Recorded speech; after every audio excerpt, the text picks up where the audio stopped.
መዋል ማንችል ሰዎች እንዴት ነው ተራርቀን የምንቆየው? 1 አመት 2 አመት 3 አመት ምን ቆየው? እስኪ ንገሬ፣ አስረዳኝ። አንተ ደስ ብሎሃል? ደስ ሊልህ ይችላል፣ የምትፈልገው ነገር ነው። ግን እኔ እንጃ አላውቅም። ደስ እንዳለ አትቀፊኝ። ራስን ችለቁ አይደል?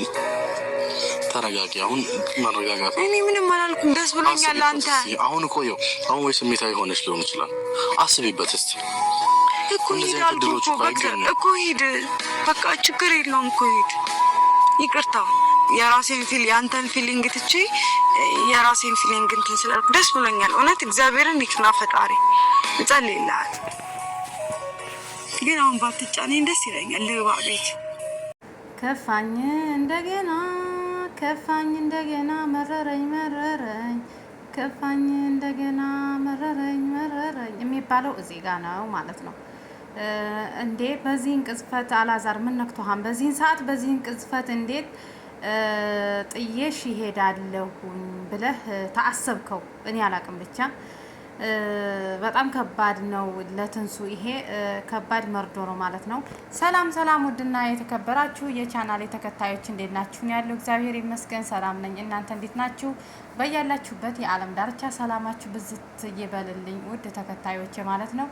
ለቻናሉ አዲስ የሆናችሁ ላይክ፣ ሼር፣ ሰብስክራይብ እያደረጋችሁ ቤተሰብ ያልሆናችሁ ቤተሰብ ሁኑ ማለት ነው። እንግዲህ ዛሬ ይዤላችሁ የመጣሁትኝ አላዛርና ትንሱዬ ትንሽ ጠፍተው ነበር ማለት ነው። 3 ቀናቸው ቪዲዮ ፖስት አላደረጉም። እንግዲህ ዛሬ ተመልሰው መጥተውልናል። ቢመጡም ትንሽ ትንሱዬ ሀዘን የሆነ ከፍቷት ነው ያለችውና ቢሆንም ዛሬ ይዘውልና የመጡት ቪዲዮ 3 ቀን ሙሉ እንዴት ለምን እንደጠፉ አንደኛ ትንሽ ውስብስብ ያለ ነገር ነበረን እያሉ ነበር። ከዛ ደግሞ እያለ ነበር አላዛር። ከዛ ደግሞ ትንሱዬ ትንሽ ታማ ነበረ እና ለዛ ነው የጠፋ ነው። ዛሬ ግን በአዲስ ቪዲዮ ደስ በሚል ዜና መጥቼላችኋለሁ ብሎ ለራሱ በጣም ተደስቶ እንግዲህ አላዛር ዛሬ መጥቷል ማለት ነው። ትንሱዬ ደግሞ ለዛሬው በጣም ተከፍታለች ከምነግራችሁ በላይ አዝና እኔ እንጃ በቃ አዘኗን ለመደበቅ ፈገግ እያለች ነበር። ግን አዘኗ ፊቷ ላይ ያስታውቃልና ደብሯት ነው የተለያዩትኝ። እውነት ለመናገር ከባድ ነው።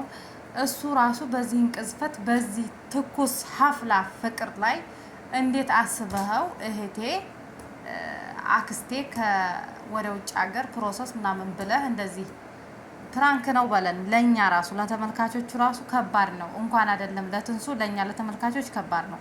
ግን ፕራንክ ነው እንደምትለን ባለሙሉ ተስፋ ነን ማለት ነው። እና እንግዲህ ዛሬ አላዛር ትንሱዬን ጠርቶ እንግዲህ ድሮ የዛሬ 3 አመት ገደማ ፕሮሰስ ጀምሬ ነበረ። አክስቴ አለችና እሷ ፕሮሰሱን ጀምራልኝ ወደ ውጭ ሀገር ሊሄድ ጀምራልኝ ነበር እና የቀረሁት ደግሞ እንዲያውም ደላሎይ ብር በልተውኛል። 70,000 ብር ተበልቻለሁ በደላላ እያለ ነበር እና ያ ሁሉ ሙከራ አልተሳካም ነበር በሰዓቱ። አሁን ግን እግዚአብሔር ይመስገን ተሳካ። እንግዲህ አክስቴ ቪዛ ልካልኛለች ወደ ውጭ ሀገር ሊሄድ ነው ብሎ ቪዲዮ መጥቶልን ነበር ማለት ነው።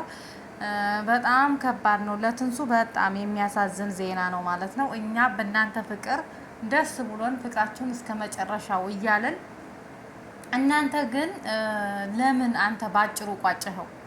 እውነት ለመናገር በርቀት ዋናው ነገር ልብ ነው። ግን ቢሆንም በርቀት ፍቅር በጣም ነው የሚከብደው። እግዚአብሔር ብሎ እናንተ ምንም የከፋችሁ ነገር የለም። እንኳን አይደለም ዩቲዩብ ቻናል ይሄን ያህል በአንድ ቪዲዮ ስንት ሺህ ብር እየሰራችሁ እየዋላችሁና ለፍቅር ብለህ ራሱ ዋጋ መክፈል ነበረብህ አንተ አላዛር ማለት ነው። እና ይመስለኛል ፕራንክ ልታደርጋት አስበህ ከሆነ ለእኛም ፕራንክ ነው በለንና ገላግለን ማለት ነው። ፕራንክ ካልሆነ እውነት ከሆነ ግን በጣም ለትንሱ በጣም ከባድ ሀዘን ነው የሚሆነው ብዬ ነው የማስበው ማለት ነው። እንዴት በዚህን ሰዓት ወደ ውጭ ሀገር ለመሄድ አንተ አሰብክ? ምክንያቱም እንኳን አይደለም ውጭ ሀገር ለመሄድና አዲስ ፍቅረኛሞች ስትሆን ለደቂቃ መለያየትም በጣም ነው የሚከብደው ማለት ነው። በጣም እንደሚከብድም ራሳችሁ የመሰከራችሁት ነው። ለኛ ፍቅረኛ ያዙ ብቻችሁን አትሆኑ እያላችሁ እንደማልነበረ አሁን እና አንተ እችን ልጅ ሴት ልጅ በፍቅር ስትጎዳ በጣም ከባድ ነው፣ ማየትም አንፈልግም። ምክንያቱም ፍቅር ማለት ከባድ ነው እና እንዴት አንተ ይሄን አስበህ ወደ ውጭ ሀገር ለመሄድ አሰብክ? የምን ቪዛ ነው? ውጭ ሀገር መሄድ አልፈልግም እኔ ትንሱዬን ትቼ የትም ሀገር መሄድ አልፈልግም ብለህ ቪዛውን እንደምትሰርዘው ባለሙሉ ተስፋ ነን። እውነት ለመናገር ዛሬ በጣም ተከፍታ አዝና በጣም ነው ያሳዝነችኝ። እንዴ አራት ለያዩብን ዋ አሳዝናን ነው የሄደችው ማለት ነው። አንተ ደግሞ ቢያንስ ሁሉንም ነገር ትተህ ይቅርብህ እሷ ጋር ሆናችሁ ከሰራችሁ አገራችን እውነት ለመናገር እኮ አገራችን ላይ ሰርተን መለወጥ እንችላለን፣ ግን መስራት ስለማንችል ነው። አሁን ማንኛውም ሰው ወደ አረብ ሀገር ሲመጣ አገር ቤት የማይሰራውን ስራ ነው እዚህ ሀገር አገር ቤት የምንሰራ ቢሆን ወንዶቹም ቢሆን ሴቶችም ወደ ስደት ስንመጣ በመጀመሪያ አገር ቤት ወዝለጥለጥ የለመድን ጸጉራችንን እየጠቀለልን መውጣት የለመድን ብዙ በቃ ጭራሽ ከቤት የተደፋ ውሃ ከቤተሰብም ሆነ ከቤትም ሆነ ከሀገር የተደፋ ውሃ የማናቃና ሰዎች ነን። ወደ ስደት ስንመጣ አንገታችንን ደፍተን አቤት ወዴት ብለን የምንሰራው ማለት ነው። እና ስደት ያው የሚያውቅ ያውቀዋን ለማያውቅ እንጂ የሚያውቅ ያውቀዋን በጣም ከባድ ነው። አገር እንዳገር እንትን ማለት የለም እንደፈለግከ ወጥተህ መግባት የለም። በጣም ከባድ ነው በስደት ላይ ማለት ነው። እና ስደት እንዴት እንደተመኘህ ባላቅም እናንተ ለኛ ኢትዮጵያ ሆናችሁ ብዙ ታስተምሩናላችሁ ብለን የምናስብ ነን እንጂ አንተም ወደ ስደት የምትመጣ በፍጹም እኛ አስበነው አናቅም ማለት ነው። እና ስደት ማለት በጣም ከባድ ነው። እንደዚህ በቅርብ እየወጣህ ቪዲዮ የሚሰራበት እየወጣህ እንደዚህ የሚበላበት እየወጣህ የሚጠጣበት እየወጣህ ፈታ ብለህ የምትኖርበት አገር አይደለም። ስደት ማለት አንገትህን ደፍተህ የሰው ሰራተኛ ሆነ ከሰው በታይ ሆነ ስትጠራ ሲጠሩ አቤት ብለህ ወዴት ብለህ የምትኖርበት ነው። ስደት ከባድ ነው። ስደት በጣም ከባድ ነው እና ስደትን ባትመኘው እኛ ከወደዚሁ ግን ይመስለኛል ፕራንክ ነው ብለህ ያው ታበስረናለህ ብዬ አስባለሁኝ። እና ትንሱዬ ደግሞ እግዚአብሔር አምላክ ከአንቺ ጋር ይሁን። አይሳካለት በሉ ይሳካልህ በሉኝ ጸልዩልኝ እያለ ነበር። አይሳካልህ እኛ እንጸልይልህም።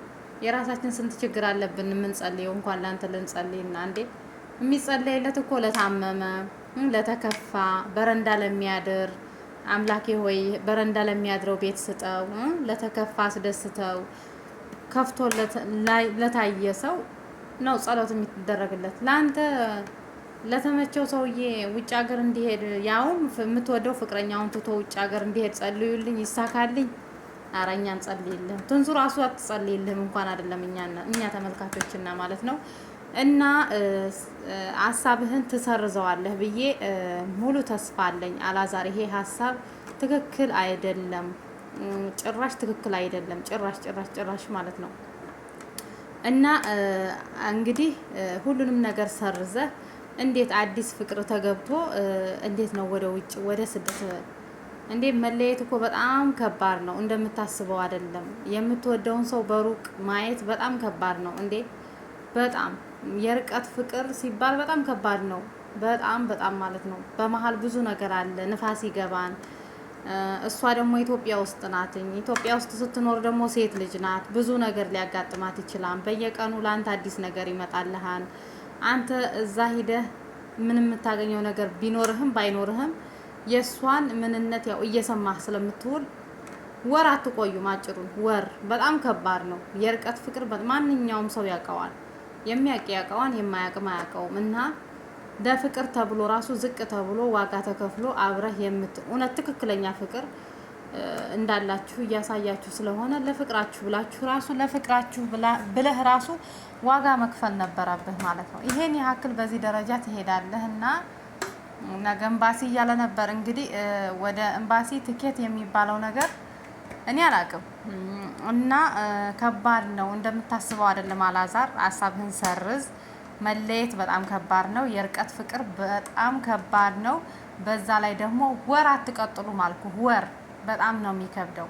እንደሚታሰበው አይደለም፣ እንደሚታየው አይደለም። 2 ዓመት 1 ዓመት ሰርቼ እመለሳለሁ አይታሰብም። አንድ ሰው ስደት ከወጣ ደግሞ የሆነ በቃ ይረዝምበታል። መመለሻው ከባድ ነው። እኛ ስንወጣ እንጂ መውጣታችንን እንጂ መመለሳችንን አናቅም። መቼ እንደምንመለስ አናቅም። ሊሳካም እኮ ላይሳካም ይችላል። ግን መለየት በጣም ከባድ ነው እና ስደትንም ምርጫ ባታደርገው እንኳን ሀገር ቤት እናንተ ብዙ እየሰራችሁና ዝም ብሎ ራሱ ሊስትሮ ጠራጊ ሆነህ ራሱ የሚኖርበት ምርጥ ሀገራችን ነው። የሀገርህን ንፋስ ተመተህ ራሱ የሚኖርበት ነው እና እኛም ሌላ ቦታ ያለን ፈጣሪ ወደ ሀገራችን እንዲያስገባን የምን ጊዜም ጸሎታችን ነውና አንተም ትንሱዬን ባታስከፋት ደስ ይለናል። ፍራንክ ነው ብለህ እንደምትመጣ ባለሙሉ ተስፋ ነን። እንወዳችኋለን። እስኪ ፈጣሪ ተሰርዞ እንደምትመጣ ተስፋ አለን። ተሰርዞ በቃ እየቀደድኩሽ ነው ወይ ፕራንክ አደረግኩሽ ብልሃት እንደምትመጣ ባለሙሉ ተስፋ ነን። እንወዳችኋለን። ለቻናሉ አዲስ የሆናችሁ በላይክ ግቡ ቤተሰብ